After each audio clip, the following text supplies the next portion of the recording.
السلام علیکم ورحمۃ اللہ وبرکاتہ۔ الحمد للہ رب العالمین والصلاة والسلام علی رسولہ الکریم وعلی آلہ واصحابہ اجمعین، اما بعد۔ محترم سامعین کرام اور سامعات، الاسراء والمعراج، اسراء و معراج کی سیریز میں آپ سبھی کا اسلامی طریقے سے استقبال ہے۔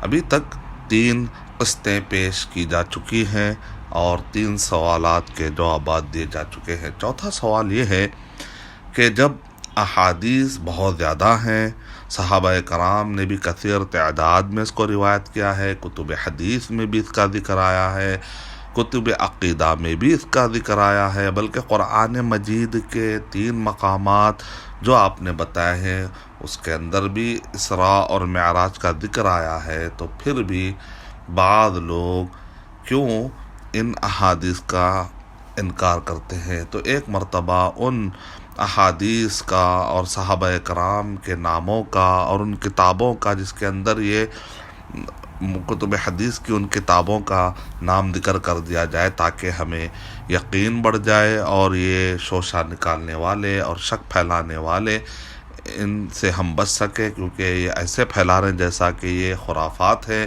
یا بات کے لوگوں نے اس کو گھڑ لیا ہے، ایسا پیش کرنے تاکہ ہم مضبوط ہو جائیں۔ تو جب اس طرح کے میں نے سوالات سنے تو پھر میں نے یہ چوتھا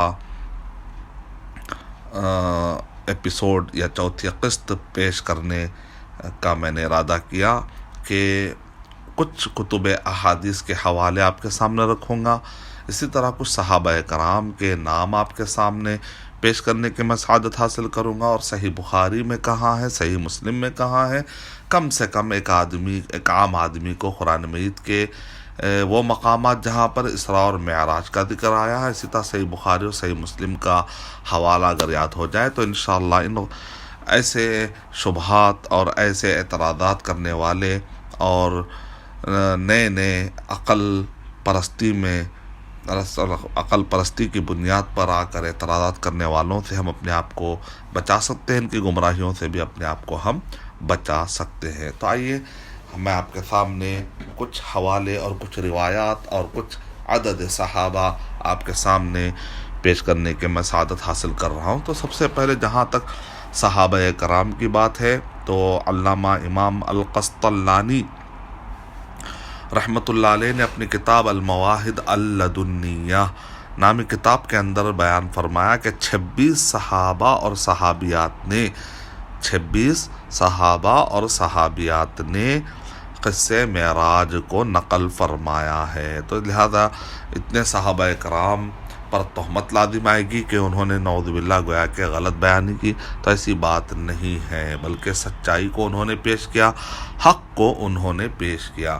تو جو صحابہ کرام نے پیش کیا، جیسا کہ انس رضی اللہ تعالیٰ عنہ، ایک ابی بن کعب رضی اللہ تعالیٰ عنہ، 2 تیسرے بریدہ رضی اللہ تعالیٰ عنہ، 4 جابر بن عبداللہ رضی اللہ تعالیٰ عنہ، 5 حذیفہ بن یمان رضی اللہ تعالیٰ عنہ، 6 سمورہ بن جندب رضی اللہ تعالیٰ عنہ، 7واں نام ہے سہل بن سعد، 8واں ہے شداد بن اوس، 9واں ہے صہیب، 10واں ہے ابن عباس رضی اللہ تعالیٰ عنہ، اور 10واں ابن عمر رضی اللہ تعالیٰ عنہ، 11واں ابن عمر رضی اللہ تعالیٰ عنہ، 12واں ہے عبداللہ بن مسعود رضی اللہ تعالیٰ عنہ۔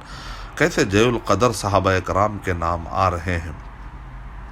13واں عبداللہ بن اسعد بن زرارہ، اور 14 علی رضی اللہ تعالیٰ عنہ، عمر بن الخطاب رضی اللہ تعالیٰ عنہ، 15 16 مالک بن سع، اور 17 ابو امامہ رضی اللہ تعالی عنہ، اور 18 ابو ایوب رضی اللہ تعالی عنہ، اور 19 ابو حبہ رضی اللہ تعالی عنہ، 20 ابو الحمراء رضی اللہ تعالی عنہ، اور اس کے بعد ہے ابو ذر رضی اللہ تعالیٰ عنہ، ابو سعید الخدری رضی اللہ تعالیٰ عنہ، ابو سفیان بن حرب رضی اللہ تعالیٰ عنہ، ابو لیلہ، ابو ہریرہ رضی اللہ تعالیٰ عنہ، عائشہ رضی اللہ تعالیٰ عنہ، اسماء رضی اللہ تعالیٰ عنہ، ام ہانی رضی اللہ تعالیٰ عنہ، ام سلمہ رضی اللہ تعالی عنہ. جو تفصیلی طور پر پڑھنا چاہتے ہیں وہ المواہب اللدنیہ ضرور ایک مرتبہ پڑھ لیجئے.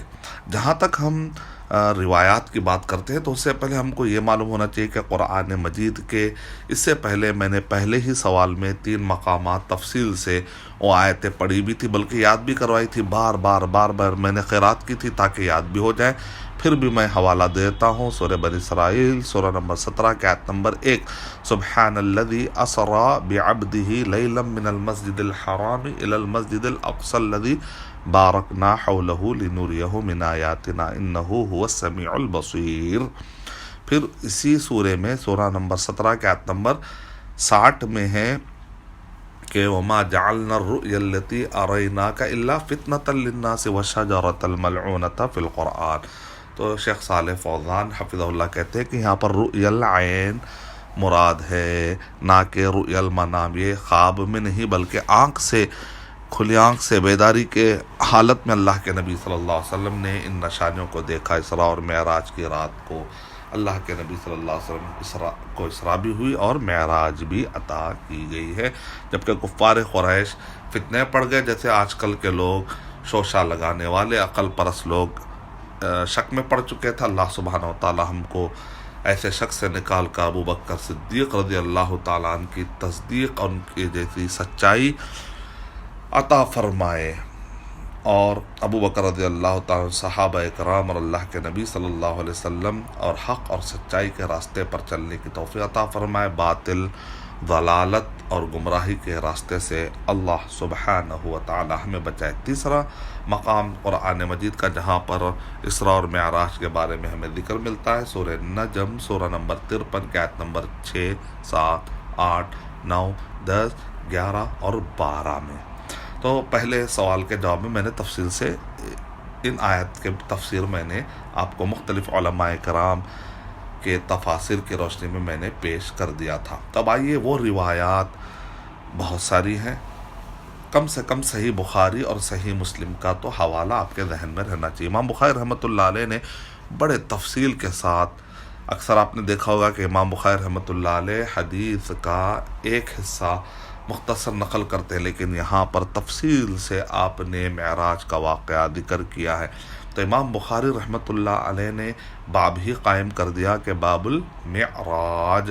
اور دراصل امام بخاری رحمۃ اللہ علیہ کیا کرتے ہیں، مختلف کتابیں جیسے کتاب العلم ہے، کتاب الوحی، کتاب الایمان، کتاب التوحید اور اسی طرح کتاب الصلاۃ، تو اس کے اندر پھر باب قائم کرتے ہیں، اس کے اندر پھر سب ہیڈنگ قائم کرتے ہیں. تو دراصل جو بڑی جو کتاب ہے کا نام صحیح بخاری کے اندر کتاب فضائل الصحابہ، یعنی امام بخاری رحمۃ اللہ علیہ نے معراج کا واقعہ صحابہ کرام کے زندگی، جیسے صحابہ کرام کلمہ پڑھتے تھے تو اللہ کے نبی صلی اللہ علیہ وسلم کی سیرت، یعنی 23 سال میں نبوت کے بعد سے لے کر انتقال فرما جانے تک جو 23 سال کا مرحلہ بمرحلہ وقتاً فوقتاً مرحلہ بمرحلہ اللہ کے نبی صلی اللہ علیہ وسلم کی زندگی جیسے گزر رہی تھی، صحابہ کرام کلمہ پڑھ رہے تھے، تو اسی ترتیب کے ساتھ ساتھ واقعات بھی جو آ جا رہے تھے، تو امام بخاری رحمۃ اللہ علیہ نے ان واقعات کا بھی ذکر فرما دیا. تو فضائل صحابہ کے ساتھ ساتھ اس زمانے میں جو واقعات پیش آئے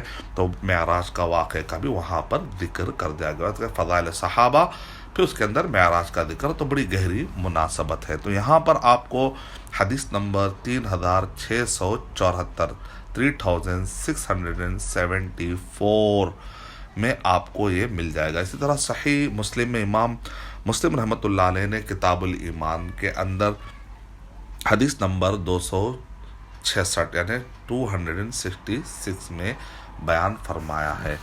اسی طریقے سے ابن ہشام اگر آپ پڑھتے ہیں تو اس میں اور بھی تفصیل سے آپ کو معلومات مل جائیں گی.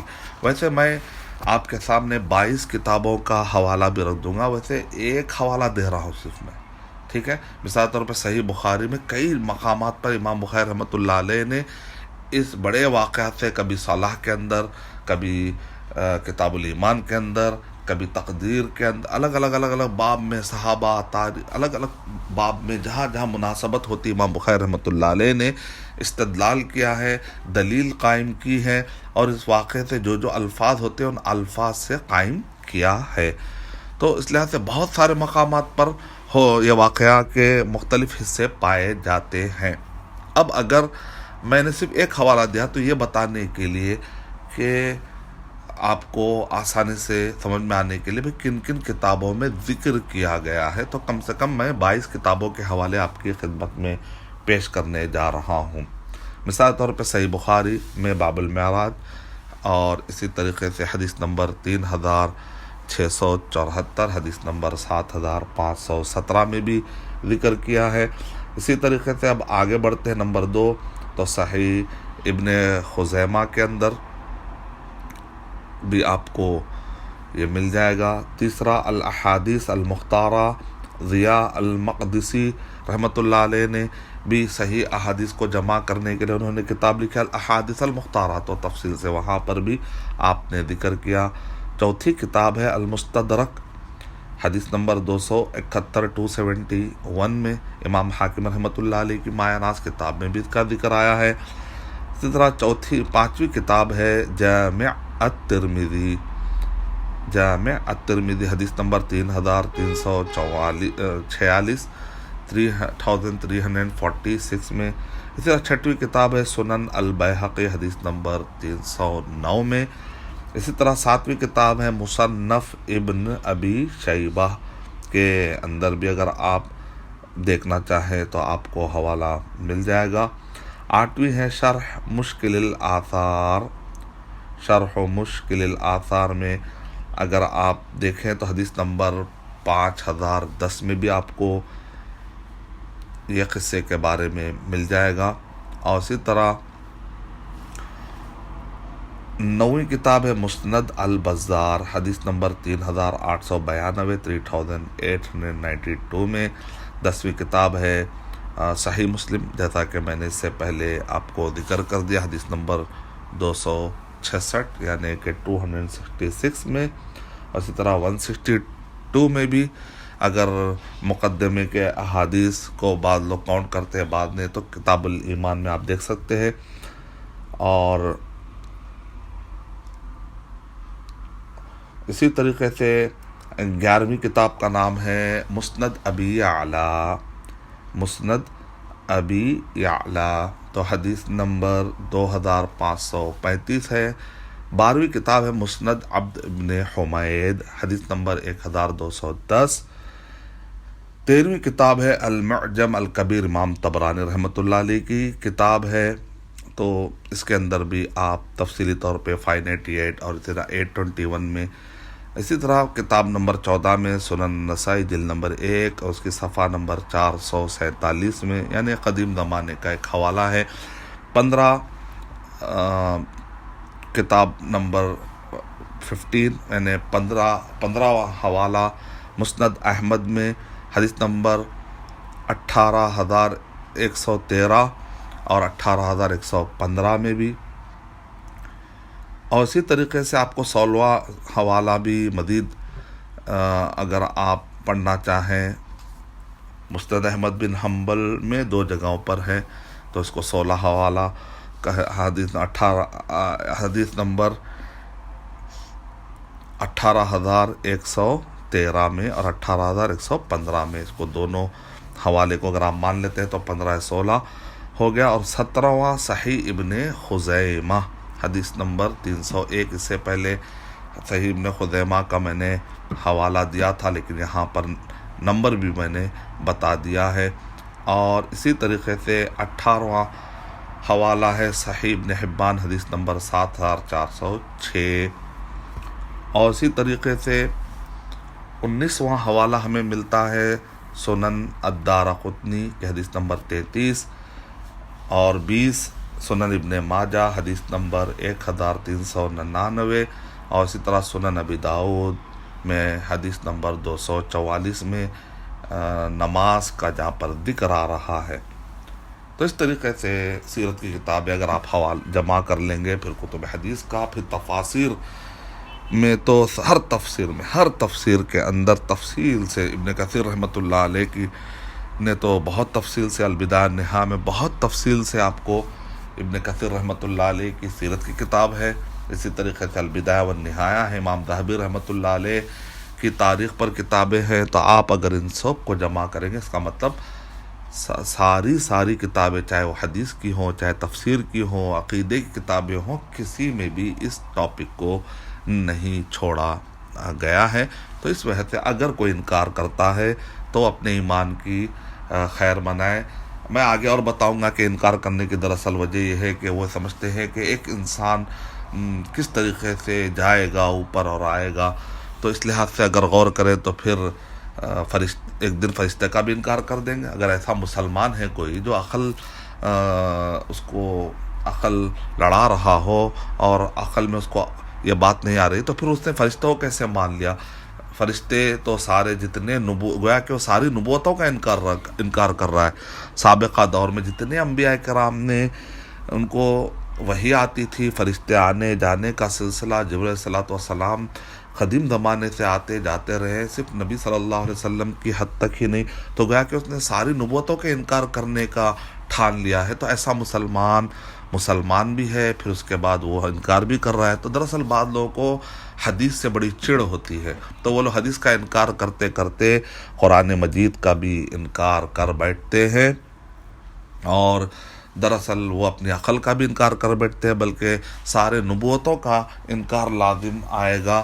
اور اسی طریقے سے جو گویا کہ فرشتوں کا آنا جانا، جب اللہ تعالیٰ اس بات پر قادر ہے کہ فرشتے آئیں اور جائیں، تو پھر اللہ سبحانہ و تعالیٰ کے لیے کیا مشکل ہے کہ اللہ کے نبی صلی اللہ علیہ وسلم کو اللہ سبحانہ و تعالیٰ لے جائیں اور ان سب چیزوں کی سیر کروا کے لائے۔ اس لیے ابو بکر رضی اللہ تعالیٰ عنہ کہتے ہیں کہ اگر کوئی دوسرا کہتا تو میں اس کا انکار کر دیتا ایک عام آدمی کا، لیکن اللہ کے نبی صلی اللہ علیہ وسلم کہہ رہے ہیں تب تو بالکل بات صحیح ہے، کیونکہ میں تو ہمیشہ مانتے آیا ہوں کہ اللہ کے نبی صلی اللہ علیہ وسلم پر جو قرآن مجید لانے والا فرشتہ ہے وہ کئی مرتبہ لا چکا ہے، تب میں اس کو مانتا ہوں۔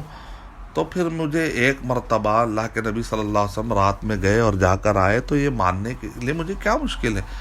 میرے لیے کیا مشکل ہے؟ میں تو پہلے سے ہی مانتا ہوں کہ اللہ سبحانہ و تعالیٰ کی طرف سے جبرائیل والسلام وحی لاتے ہیں۔ جبرائیل والسلام کے آنے جانے کو میں نے مان لیا ہے، تو پھر محمد صلی اللہ علیہ وسلم کے آنے جانے کو ماننا یہ میرے لیے کیا مشکل ہے؟ یعنی کہ گویا کہ آپ کو صدیق کا لقب مل گیا، گل کے لیے گلستہ، بلبل کے لیے پھول بس، صدیق کے لیے اللہ اور اس کا رسول بس۔ تو انشاءاللہ میں سمجھتا ہوں کہ میں نے آپ کے سامنے 22 سے زیادہ کتابوں کے حوالے لگ بھگ میں نے دیے، کہ بعض تو حوالے میں تکرار کے ساتھ دیے ہیں، اور بھی بہت سارے حوالے دے سکتا ہوں، میں نے بس ان نمونے دیے ہیں، اور اسی طریقے سے صحابہ کرام کی کثیر تعداد میں نے آپ کو بتا دی ہے۔ امام قسطلانی نے رحمۃ اللہ علیہ کی تحقیق کے مطابق گویا کہ یہ 26 صحابہ کرام ہیں، اور اس کو متواتر کہتے ہیں، یعنی قرآن مجید میں ثابت ہونے کے باوجود پھر بھی متواتر روایات سے ثابت ہوتا ہے، اتنی کثیر تعداد میں ثابت ہے۔ امام سیوطی رحمۃ اللہ علیہ نے بھی متواتر ہونے کا دعویٰ کیا ہے، ابن کثیر رحمۃ اللہ علیہ نے بھی متواتر ہونے کا دعویٰ کیا ہے، تو لہذا ہم کو اس بارے میں شک میں نہیں پڑنا چاہیے، گمراہوں کے راستے پر نہیں چلنا چاہیے۔ تو ہم دعا کرتے اللہ سبحانہ و تعالیٰ سے کہ اللہ سبحانہ و تعالیٰ ہمیں عقل پرستی سے بچائے اور معتزلہ کے اور گمراہ لوگوں کے راستے سے بچائے۔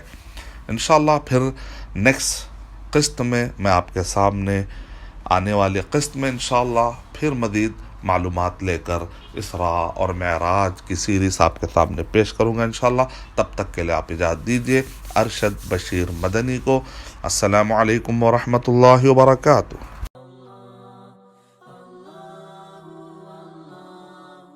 For authentic Islamic information, please log on to www.askislampedia.com.